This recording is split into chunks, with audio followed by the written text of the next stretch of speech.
नात खान हजूर दे हैं लखा नाज़र साहब दा सी अंदाज वकरा साहब दा सी अंदाज वखरा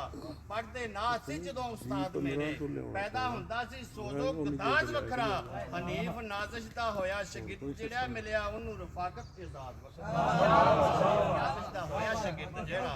मिलिया ओनू रफाकत अंदाज वखरा ते नाज़िर साहब उस्ताद ते यार भी नाज़िर साहब उस्ताद ते यार भी सन कदे बह के दुख सा फोल लेंदे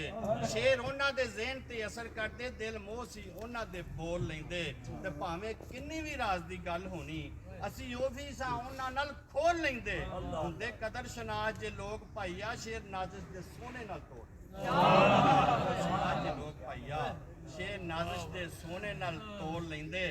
अर्ज कीता जी कि फड़ के कई बेकार जे पत्थरा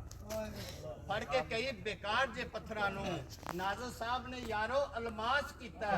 सुखन सुखन खुशबू ते आबरू पढ़ जेकर गमा ने तेनू उदास कीता वड्डे वड्डे उस्ताद भी आखदे ने काम नाज़िश ने फर्स्ट क्लास कीता एक एक शेर रफाक दा दसदा है नबी पाक भी उन्हां नूं पास कीता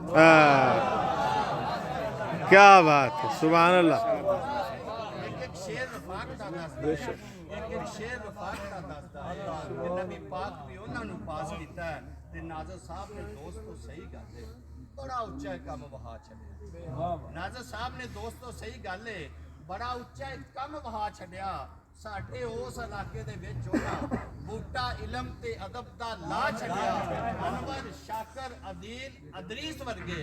ते रंगां नूं रंग चढ़ा छड्या ते फड़ के बाहों रफाकत जे गुंगियां नूं अज बोलण दा चज सिखा फड़ के बाहों रफाकत जे गुंगियां नूं इंज बोलण दा चज सिखा छड्या